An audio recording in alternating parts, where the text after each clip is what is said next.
অন্ধকার সমুদ্রে ঢেউগুলো চলমান কাচের মতো কাঁপছিল। আমি আমার বন্ধু রাফির সঙ্গে একটি ছোট নৌকায় দাঁড়িয়েছিলাম।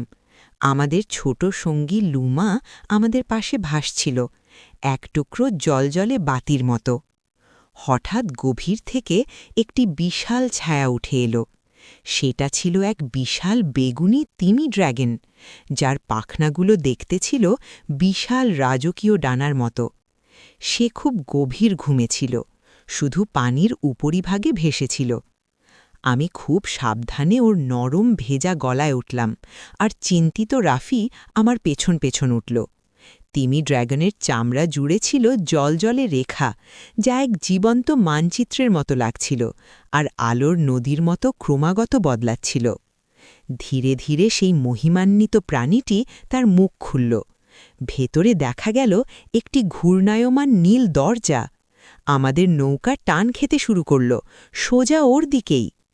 ধরে থাকো, লুমা চেঁচিয়ে বলল। এটাই সমুদ্রের শর্টকাট। আমি ফিরে তাকালাম এবং দেখলাম সমুদ্রটা হারিয়ে গেছে।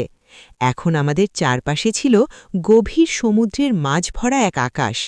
তারা যেমন চারদিকে ভেসে থাকে, ঠিক তেমনি তারা হয়ে আমাদের চারপাশে সাঁতরে বেড়াচ্ছিল। এমন আরও অবিশ্বাস্য অভিযানের জন্য সাবস্ক্রাইব করতে ভুলবে না।